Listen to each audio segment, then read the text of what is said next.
but it won't be San Francisco. Could be a new lineman, like Michael Orr said he wanted to go to the Panthers. Titans released him and said he said his preference was to go to the Panthers. Panthers could be there. That could be 14. Out of the NFC. Neither one. We're going nowhere still. Y'all think I'm going to That's 7 missed calls. You know what? We don't have a defensive That's line. been on there. That's not in What there. happened? Well, nobody but Alton. Them linebackers y'all got. And this one goes, she's been awake back up. That other one would. Right. I mean, just Is that a guarantee? like I wouldn't know that, because I talked too quick. But You talking about tight end? it's good. What you talking oh Lord, how to get it. Ready? Everybody here ready? I tell you, it'll come to me. See? Nobody coming? No, they're supposed to call, so I'm kind of waiting for the phone. Haven't heard from them. Supposed to call in. We'll call to order the special call board meeting, the budget work session, April 21st, 2015. We appreciate those in attendance. We're expecting phone calls from Mr. Daniel and Ms. Hartman. At this point, we have not received a call to that phone, so I'm not quite sure what to do. So if anyone's got their cell and has any contact, we appreciate letting us know how we can make contact with them. Text them and tell them to give me the stuff. Call and register forms. Has there been appropriate public notification? So thank you. And a confirmation of the quorum? Yes. We do have 5 present. Thank you. We'll move to the executive session. I don't know that we have executive session items in order, so we can skip that and move on unless I hear otherwise. No. So we can move on to the welcome, etc. I'll stand for the pledge.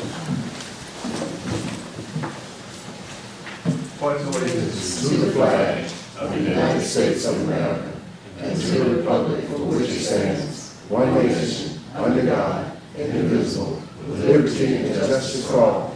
I will remain standing for a moment of silence and reflection.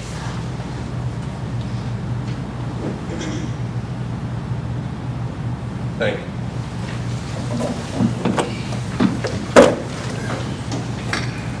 Y'all see my emails. Is that right? You got that? We'll move to the approval of the agenda.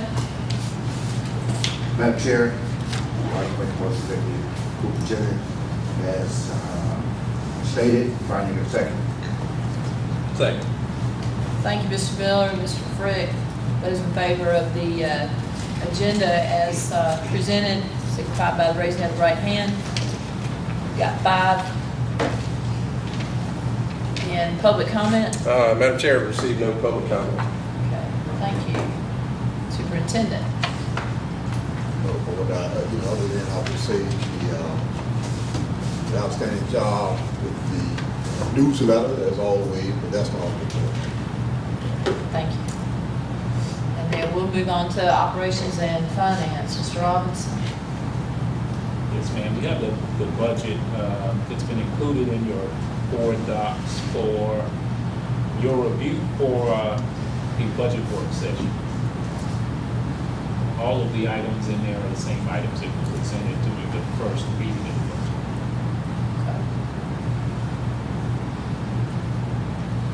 So nothing has changed? No, sir. There were some questions about the request for the $60,000 item from the Fairfield Behavioral Health. So we've got some members of that organization present if there are.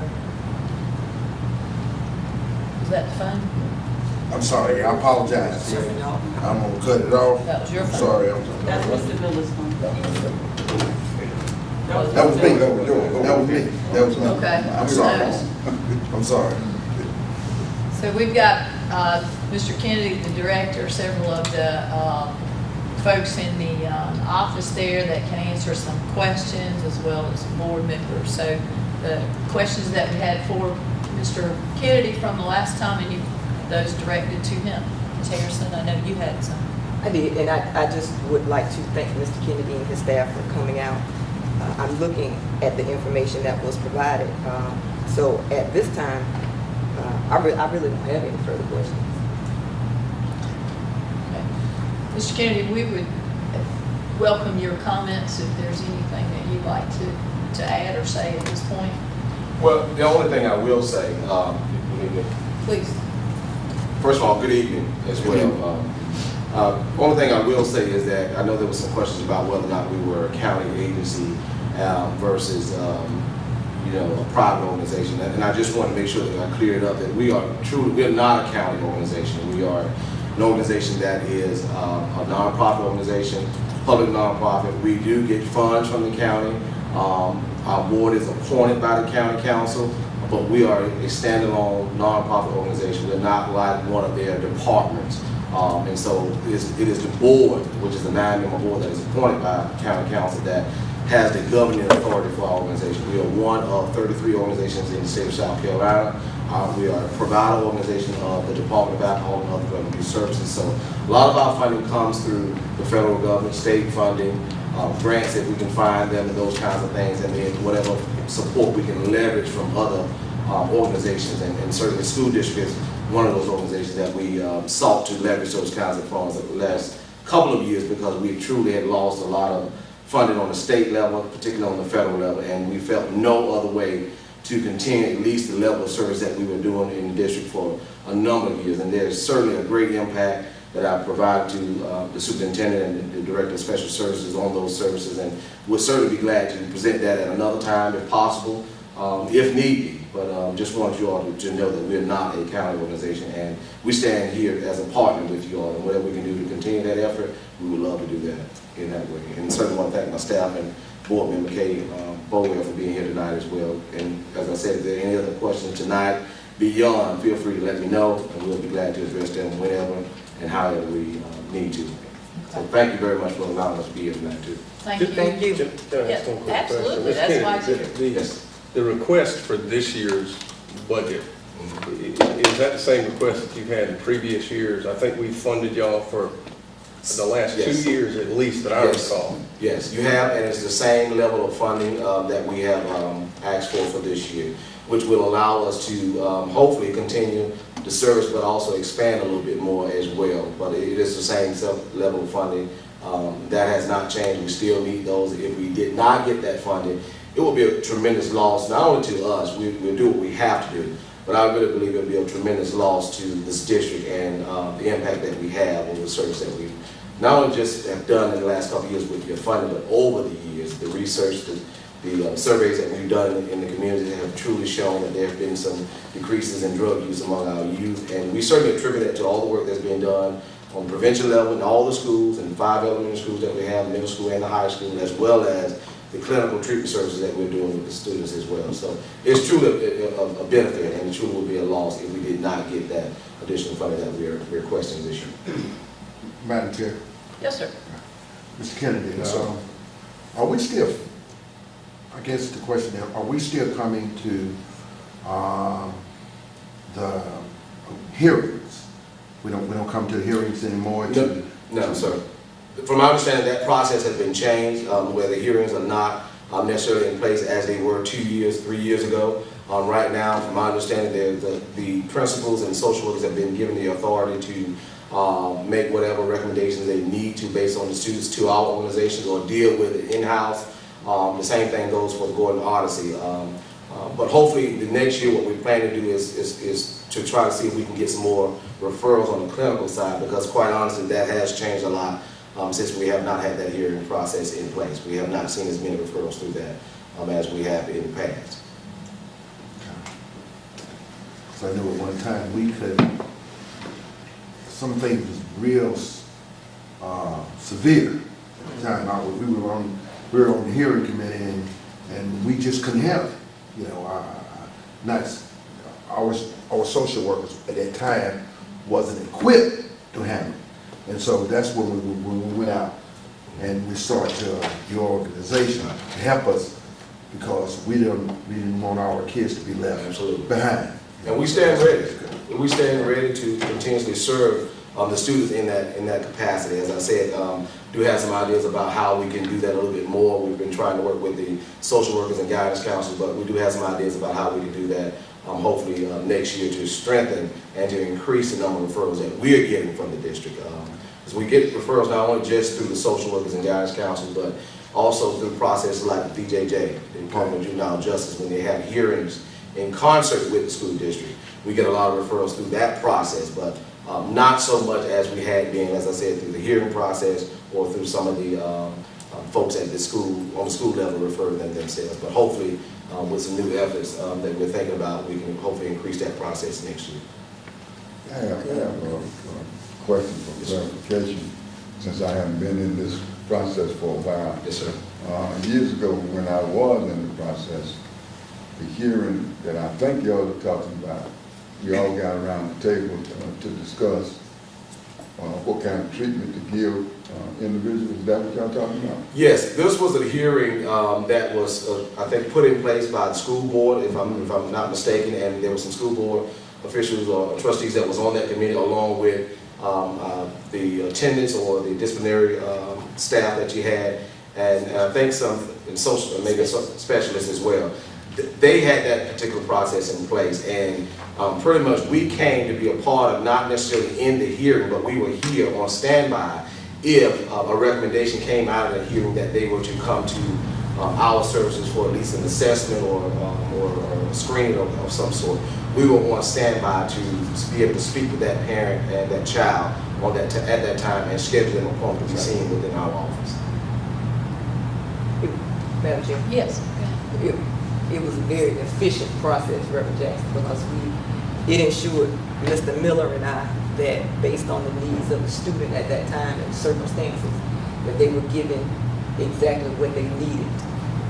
So it was, I think that committee may be something we may need to revisit in light of the fact that Mr. Kennedy is saying they are researching new avenues for those, to increase referrals for those students. Because every student's circumstances were different. And sometimes as adults, our biggest flaw is we just don't listen. Yeah. And that was the biggest part of what Mr. Miller and I did. We had to listen and hear the stories from beginning to end, and then we made judgments accordingly. Okay. But it was a very proficient. All right, was this tied into individual education plan? Some of it was, yes, sir. Because if you don't have that IEP totally taken care of, the children are going to come up short. If not on this end, on another end. And then we would not be serving our children where we should. It was, for the most part, Mr. Anderson, and when the committee existed, Mr. Anderson was the director of special services, and he was also a part of the committee. So, yes, sir. We attempted to cover all bases.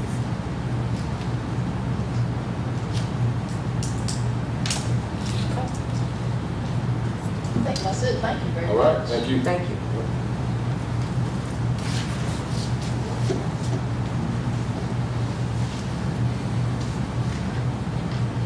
Are we doing general questions on the budget at this time? I think it should be a great time to do it. Okay. We got kind of a general agenda, Yeah, I know. so you be the general. Go ahead. I got basically two questions, and whomever wants to field them, please feel free to do so. One is kind of a general overall view. I see that this year's budget is going up $1 million so dollars, short of $2 million. Last year's budget was a similar increase, and I think if I look back, previous year's budget was a similar increase. So we're going up $1.5 million, $2 million a year estimate. And I guess it's one, is that something that's sustainable for us to be able to do, and what do you see as driving that? And is there anything we can do to slow it down, if at all? Whomever, I throw it out to anybody. Follow up. Well, the increase is being driven by just the increase in the property tax base. I mean, that's the primary reason.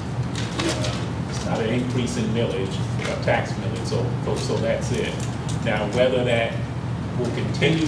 Well, let me stop here, and I understand all that, and I get that part. My question is more on the spending side. It's increasing, and obviously it's fortunate that it's offset by the increase in property values. So I guess my question is more on, not the revenue side, but the expenditure side. And the reason I said revenues, because obviously if the revenue's there, we're not going to spend what we don't have. So, I mean, the way we do it, our expenditures are driven by how much money we have. We don't say, we want to spend this much, and, we hope we have the revenue. So, I mean, I understand what you're getting at, but as long as, I guess it's not the other way around, where we're putting money in the budget and saying we want to spend this and hoping we have the revenue, then it's, it's a much different situation. What do you see as driving that cost, though? What is the main contributor that causes our budget to have to increase like that? Well, the main thing that we have, salaries and benefits. Obviously with our teachers, we have to go up, step increase. In terms of the non-teaching personnel, we have the salary schedule with they're scheduled to get a step increase every year. And then with the benefits, all of that really is driven by just the law. If we have retirement costs, a lot of times the retirement costs go up for the district. That's something that's unavoidable. And the same thing with health insurance costs, and that's pretty much anywhere right now. So, in any given year, we've been fortunate enough that when we have these increases in retirement and health insurance, which are things beyond our control, we do have the revenue there to help cover those things. And so let me kind of add to that, Mr. Frick. Probably to kind of chime in on what Kevin said, we are going to continue to experience, I think, an increase in salary costs over the next couple of years. There is a greater push for districts and or individuals to assume a greater responsibility for benefits expenses. So legislation has recently changed where we are required to cover a greater percentage of those costs. I think there's going to continue to be a push to see salary increases for teachers, because I think most people agree that our teachers are underpaid. Legislators agree with that and often push that we need to give them step increases and raises. They don't necessarily fund them. Okay, so it's one thing to say we want to give them a 2% raise or a step increase or so on and so on, but that just leaves it up to the districts to fund. So those are the primary reasons I think that we will continue to see an increase on the expenditure side. With that said, I think even though we've seen an increase in terms of the overall budget, I think what we'll continue to see is that we put a greater percentage of those revenues into the fund balance. And just because we see a greater, we see an increase in the budget doesn't necessarily equate to being an overall, well, it's going to be an increase in expenditures, but it doesn't mean that all that we're budgeted is ultimately going to be expended, okay? So in terms of whether there'll be an increase in expenditures, I'll say yeah, and that's probably primarily driven by increases in salaries, increases in cost to benefits. And so, but I anticipate that occurring for the next couple of years. And one more, if that didn't eat up my question time. I know that was complex, and I think you answered. As I was looking at school by school, it appears that the budget for each school, revenues and expenditures, has increased, but for one. McCrory Liston is down this year. Can y'all tell me what's going on over there? Why is it budgeted less, and there's less expenditure as well? And me and Mr. Miller have had several conversations about this. As a matter of fact, I spoke to it at, I think, maybe my first or second town hall meeting. Our student enrollment at McCrory Liston has been consistently declining over the last couple of years. I think for maybe last year was the first time in several years that the enrollment was under 200 students. I think we project that the enrollment next year, off the top of my head, maybe somewhere around 180 students. So, that's driven primarily because we are seeing a decrease in enrollment in that particular school. One question that I had at the town hall meeting was, how do you reverse that trend? And that's a very difficult thing, because when parents tend to move into the area, we get parents who move to Ridgeway. I get parents who move in town. I get parents who may move out in the Kelly Miller area, but we have fewer and fewer parents who are electing to move out to the western end of the county. And I think part of that is driven by just access to affordable housing, transportation issues that may exist in terms of getting back and forth to employment and shopping and things of that nature. So we're going to have to really begin to think about how we reverse that. I think it's very easy to predict whether those enrollment trends are going to continue or going to go the other direction. Is number one, rather you begin to see new people move into the area, or rather you see a bunch of babies being born out there in the western end. And I don't know if either one of those are occurring. And that's why we continue to see a downward trend in enrollment. One of the things, Madam Chair, Sure. one of the things that conversation occurred when it comes to quarter listening is that we got one size going all the way down to Glen.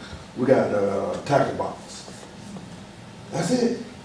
And so I think the conversation needs, county council need probably sitting in to be part of this conversation, because it's nothing over there. It's nothing. And folks, I didn't talk to some of them, and especially the young parents. They moving to Winsboro. They moving to Winsboro. They just don't have transportation. Nothing out there. The apartments or whatever. I wish we had the stereotype something like Ridgeway had. You know what I'm saying? Kind of follow that pattern. So then you got something there for a small town, but we don't have very little. I'm a little frustrated at the numbers because, we want to be able to quarter list it up. But if we don't change it, the number's still going to be 180, continue to drop. The health care is good out there. Yeah, we got some good programs out there. That's something. We keep them there. Yes. I have one question, Mr. Ross. In reference to, we know with salaries and fringe and those things, we know those are going to increase every year.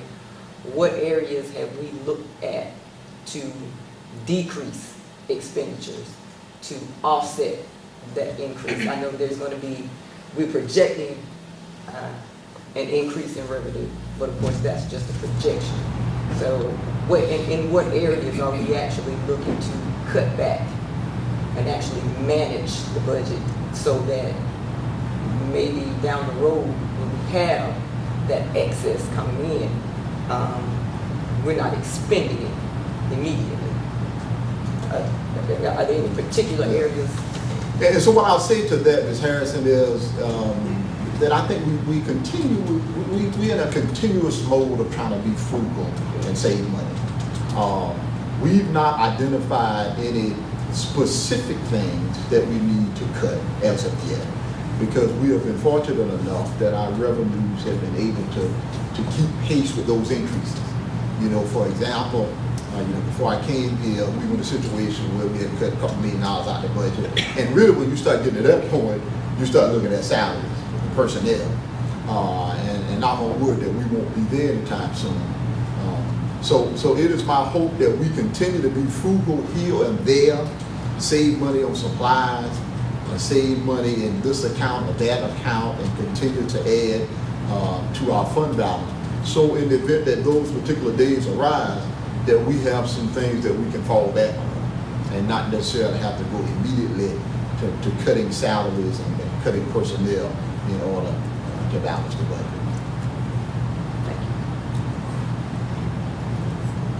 And what is the fund balance right now? Where is that? Fund balance is right in the 6-point-some odd million dollars. Am I right, Kevin? I can't. Yeah, well, yeah. I think it's right under $7 million off the top of my head, but it's 6.7, 6.8. And what's the ideal? Well, I'll say we are, at least we're over our policy level, which is 12.5% of the budget. In terms of ideal, I've heard anywhere from 8% to 17%. And it's really a matter of kind of the individual situation in any district. Obviously, one of the things that impacts a healthy fund balance is your ability to meet all your cash flow needs and not have a TAN. I mean, we do have that situation, unfortunately, even though the fund balance is in excess of our policy. So it helps to have a good, healthy one. I don't think it's not in a position where it's too high. We're just coming off of, the period a few years ago where we had an economic downturn. And one thing that the fund balance does is it helps you to be able to survive those times. And also it helps when you have if you have a major unexpected expenditure, something that has to happen with a building or facility that you just have to do. It helps to have that fund balance to be able to fund that as well. And Ms. Reed, I've been doing some research on that because that's been kind of an elusive question. What is an ideal fund balance? And I've found anything from 10% to 50% in terms of what was ideal. And so if you had to ask me what I would feel comfortable with, and I'm not even consulting with Kevin here, but I'd say I'd like for us to be probably around 35%. And I think being somewhere in that range puts us in a position where a couple of things can occur. Number one, I'd like for us to be in a position where we don't have to have a TAN every year. Okay, and so right now we have to do a tax anticipation note because we don't have enough cash on hand to get us until revenues come in. Secondly, I'd like for us to be in a position where we can continue to have a very, very good credit rating. And some research that I did in some other states, if your fund balance is under 25%, you can't even get the highest credit rating.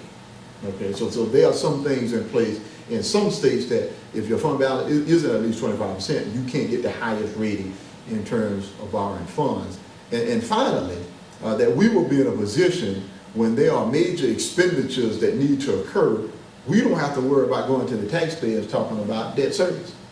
And so all of a sudden, if there's a major expenditure that's going to cost $4 or $5 million, I'd like to be in a position as a district that we can spend that money and have that at our disposal without necessarily going to the voters saying that we were going to have to raise debt service in order to raise capital. And the elusive amount I've always heard is 25% for any catastrophic issues, but that's what I've always been told. Any further questions? I'd like to revisit a couple of the items from 2 weeks ago, the meeting we started to discuss board travel. Is there anything anybody would like to add to there, just to make comments or add if there were to be any changes to the policy for board travel? Is that's certainly open for discussion at this point. And also the board compensation. We've got to, if we move forward with that and changing that, that's actually that will have to be dealt with local legislation.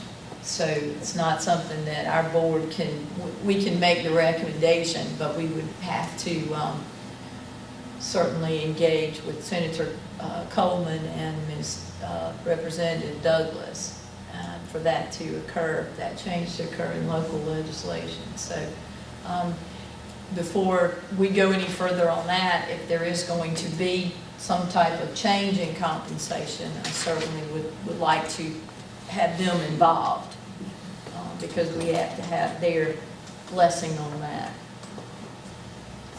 So that said, what direction do we can't vote, we're not in a voting, we're not taking it, we're not having any action items, but we do need to at least discuss those, I think those two things a little further to get some clear direction and not just put them aside.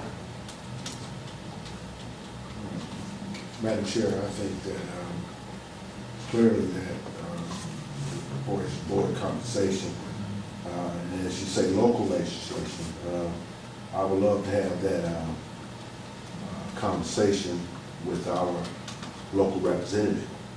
You know, if you could get it here, maybe, whenever, but I would love to have a conversation with them.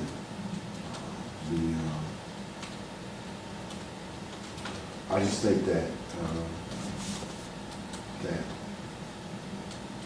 it's a win situation for the county, school district, you know, because it's a bigger pool out there, you know.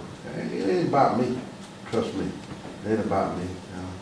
But you can, I didn't hear there were plenty of them say, man, y'all do all that work for $35. And they look at you like you're crazy, you know. And we didn't get it for it.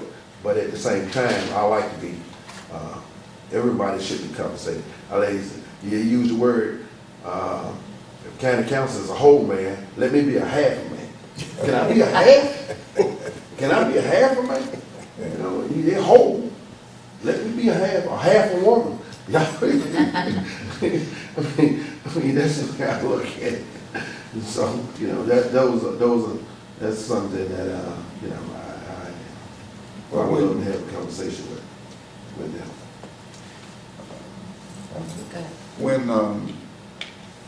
When you're looking at it in terms of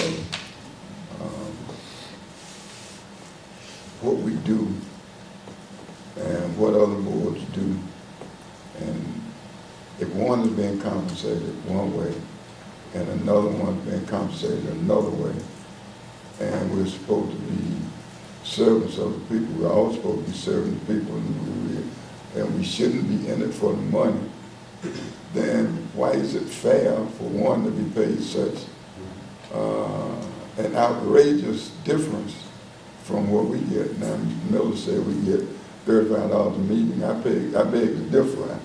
I ain't got no $35. Well, $28.88. I ain't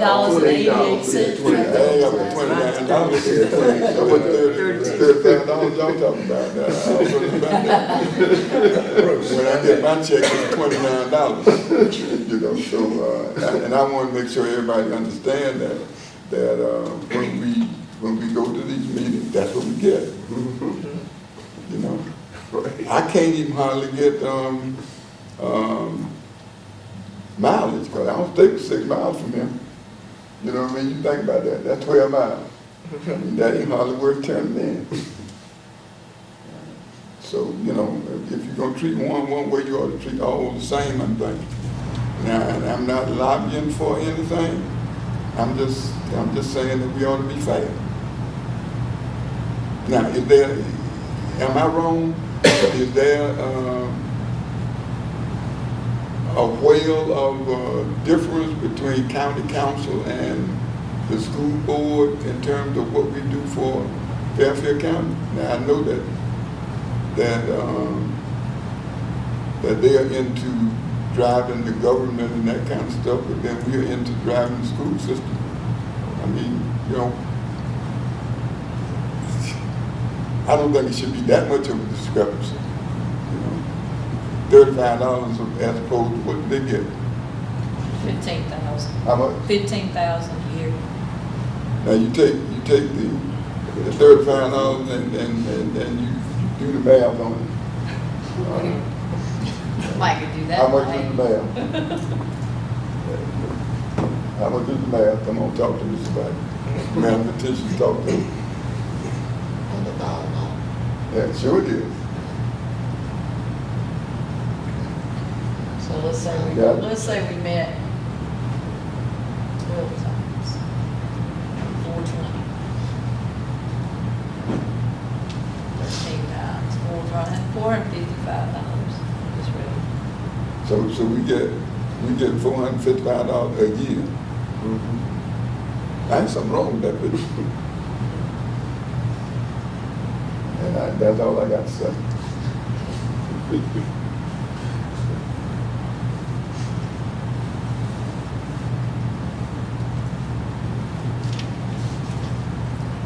So I'm hearing I should get in touch with those that will drive legislation. So what do we do? Do we invite them to a meeting, or we get invited to a meeting? We'll invite them. Let's do it. We'll do it. Okay. I'm hearing your direction. Thank you for that. It's- Ms. Harrison, you want to add to that, or Mr. Frick add to that? Y'all both had something to say last time. You're Right. certainly Yeah, welcome to say more, or. I don't know if anybody or and who would do the study, but if we had some idea of what other districts are doing, I think it's available on the It is. It's the about. website, the school board website, school board association website. So I think we should just kind of look at that and base, if we're going to go forward with it, base what we're looking at, something comparable. Okay.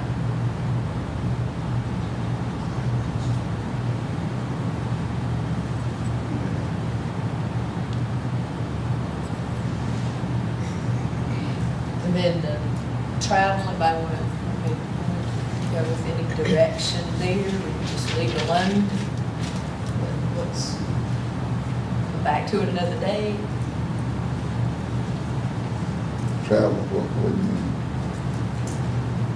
Been wanting to talk about board travel, and so we put it on the agenda to talk about it. We've not gotten a lot of direction if there's to be a change, or, I know there was, Mr. Daniel's question was about using the credit card of the district to pay for the hotel rather than holding it and then sending a check, which I don't think is probably a practice that the district would even endorse, to use a credit card. It's my phone is right there. So that was one issue. Mr. Frick brought up the numbers of trips per board member. Should there be, a certain number? Some districts do it a certain way, different ways. Should we do some more research on that? Should there be a dollar amount? Should there be, the entire amount spread among all the board members to make it equal? Just direction. Okay. I have a question. What is the policy now? I mean, anybody can go to any meeting that they want to? We haven't restricted travel for board members at this point. Okay. And obviously that would fall within the budget too. But if we all went to every trip, then that would be over the budget.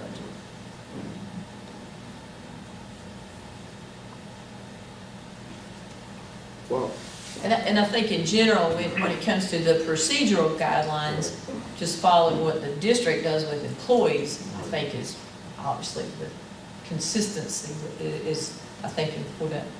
Go ahead, Mr. Miller. well, Madam Chair, I just think that, I don't even know if it's broken, okay? But I'll say this right here, that before it's trips, flying, we probably don't. That's why we don't go nowhere, maybe one or two. But I think the policy says that everyone can take one trip. I think it says that. So you may have one that may take two trips, but it's still within that, in that framework. So that's why if you look at it, it may be 3 trips taken out of the state the whole year. See what I'm saying? So I'm saying, this is just my opinion of it. If it ain't broke, don't fix it, because it ain't broke. I don't think it is. But, you know, somebody got some else different. Well, and that's, I'm okay too. I just put it on there up for discussion. It seems to come up Right. as an issue a lot. Madam Chair. Yes. I do think there needs to be some parameters in place as far as reimbursement and where we go. I guess my opinion of what's officially board business and what we opt to attend are different. If it's official board business, then I'm of the belief that, you know, those expenses, if they are available, should be covered by whatever budget the board has. But optional things, we can't require anything of the district when it's an option for us. I mean, I've been on the board for almost 4.5 years. I've never turned in a mileage sheet because that's my commitment to what I'm doing. I do think it warrants a discussion as far as reimbursement.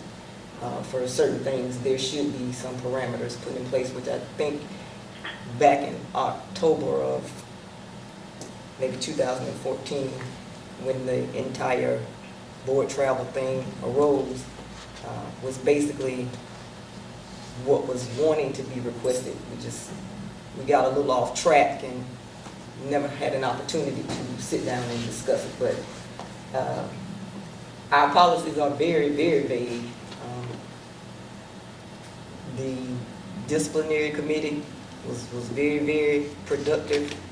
I would ask that the board consider going back to utilizing policy, going back to utilizing committees to vet information, bring to the full board, so you know we're sure that our policies are in alignment with our vision here in Fairfield. Maybe not necessarily with what anyone else is doing, but particularly in Fairfield. This is just, when you're talking about policies, that can be a very tedious, long, and drawn-out discussion. Something that, of course, can't be handled at a duly called board meeting, I don't think. I would hope the public wouldn't shoot us in the foot for 1 or 2 additional work sessions per year in an attempt to handle board business, which of course is the reason we are elected.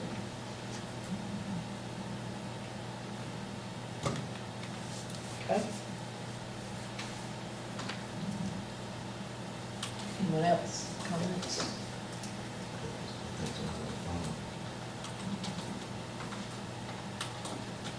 Any other comments? Ms. McDaniel, you on the phone? Madam Chair, Yes. it's not clear. I can't hardly, I don't know what's going on, but it's going in and out, so I can't hardly hear what's being said. Okay. We hear you well.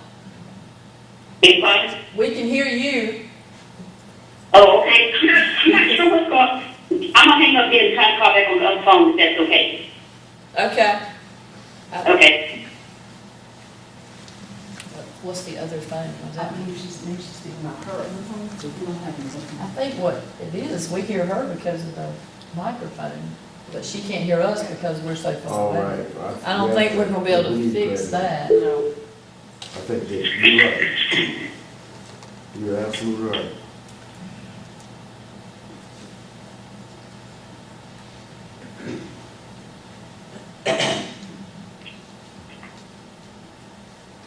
Hello? Hello? Miss McDaniel, can you hear me? Yes, I hear you clear. Okay. Nothing in my other phone. Okay. When they reach something, you got enough mics? She said she can hear it now. Can you hear now? Yes,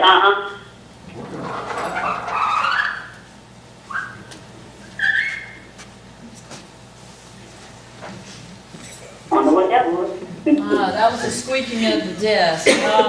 We are down on the operations and finance. Any questions any questions on budget items? No, not at this point. Thank you, though. Okay, and we were discussing travel and then also compensation. We've already gone over those two topics. Anything you'd like to interject on those? No, the making decisions or just discussion? Just discussion. We're not making any decisions. No action taken tonight. Okay, no, I don't have any comments at this point. Okay. All right, then I think we'll move on.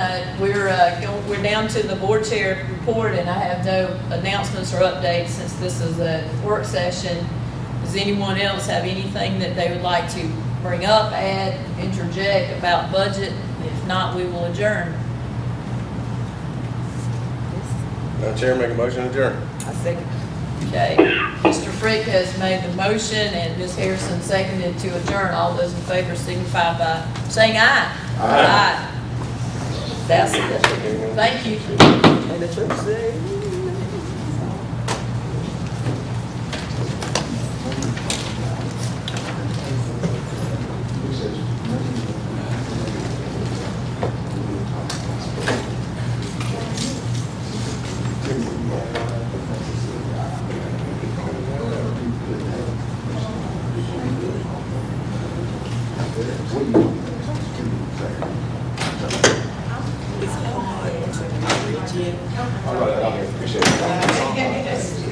What's wrong with You did, but I can't never take that off, but I think I take it off. Nice to see you. This meeting.